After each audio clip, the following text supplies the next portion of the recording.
పాత్రికేయ మిత్రులందరికీ నమస్కారం. ఈరోజు ఒక ముఖ్యమైన అంశం మీద మీ ద్వారా ప్రజలకు తీసుకెళ్లాల్సిన ఉద్దేశంతో ఈ సమావేశం ఏర్పాటు చేయడం జరిగింది. కాంగ్రెస్ పార్టీ అయితే ఇటీవల జరిగినటువంటి లోక్సభ రాజ్యసభలో రాజ్యాంగం పైన చర్చను కోరారు.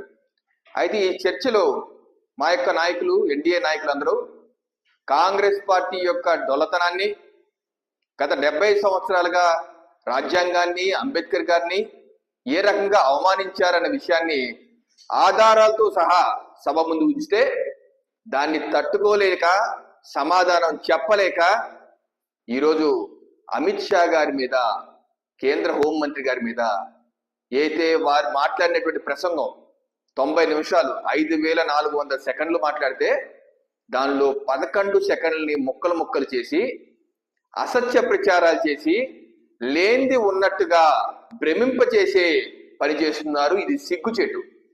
మీకు దమ్ముంటే మీరు చేసినటువంటి అకృత్యాలకి సమాధానం చెప్పండి. నిజం కాదా? అంబేద్కర్ గారిని అడుగడుగున అవమానం చేసింది మీరు కాదా? వారి ఎన్నికల్లో పార్లమెంట్ సభ్యుడిగా పోటీ చేస్తే దగ్గరుండి ఓడించింది మీరు కాదా? వారు మొదటి న్యాయశాఖ మంత్రిగా ఉంటే మీ యొక్క అకృత్యాలు తట్టుకోలేక రాజీనామా చేస్తే ఆయన ఉన్నా లేకపోయినా పెద్ద ఇబ్బంది లేదు అన్న పార్టీ కాంగ్రెస్ పార్టీ కాదా? వారి మరణానంతరం కనీసం వారి పుట్టినటువంటి ఊరిలో ఒక సంస్మరణ భవనాన్ని, స్మారక భవనాన్ని నిర్మించమంటే సొంత ఖర్చులతో నిర్మించుకోవాలి కానీ ప్రభుత్వ ఖర్చులతో ఎలా నిర్మిస్తామని చెప్పిన పార్టీ కాంగ్రెస్ పార్టీ కాదా? నాయకులు కాంగ్రెస్ పార్టీ నాయకులు కాదా? అలాగే భారతరత్న ఇమ్మంటే వాళ్ళు జవహర్లాల్ నెహ్రూ గారు, ఇందిరాగాంధీ గారు వారుగా భారతరత్న ఇచ్చుకున్నారు. కానీ అంబేద్కర్ గారి భారతరత్న ఇచ్చారా మీరు? అంబేద్కర్ కి భారతరత్న ఇచ్చింది భారతీయ జనతా పార్టీ బలపరిచినటువంటి విపి సింగ్ గారి ప్రభుత్వంలో గుర్తుంచుకోండి.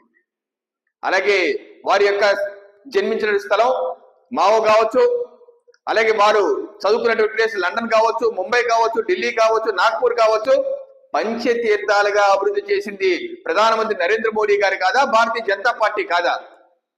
ఈరోజు వారిని అడుగడుగున అవమానించి, అంబేద్కర్ గారిని అవమానించి ఈరోజు కళ్ళబుల్లి కబుర్లు చెప్తాం సిగ్గుచేటు కాదా? అలాగే రాజ్యాంగాన్ని మీరు ఎన్నిసార్లు సవరించుకోవచ్చు, కానీ ఏ కారణాలు సవరించారు?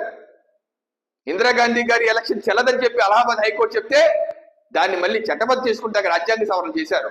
షాబానో గారి కేసులో ఏదైతే భరణాన్ని ఇవ్వమని చెప్పి సుప్రీంకోర్టు చెప్తే దాన్ని విరుద్ధం చేయటానికి రాజీవ్ గాంధీ గారు రాజ్యాంగ సవరణ చేశారు.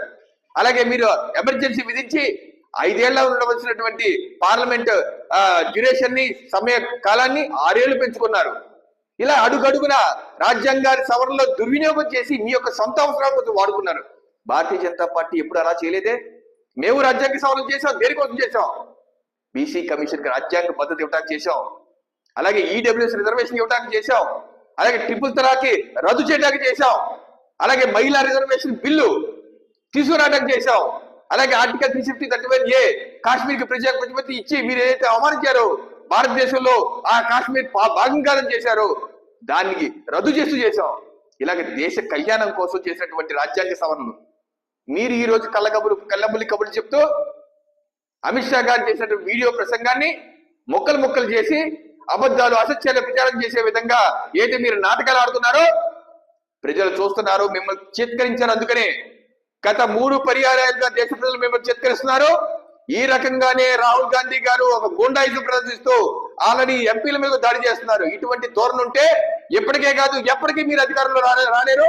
తస్మాత్ జాగ్రత్త. ఆకాశం మీద ఉమ్మేస్తే ఆ ఉమ్ము మీ మీదే పడుతుంది. తస్మాత్ జాగ్రత్త. ఖబర్దార్.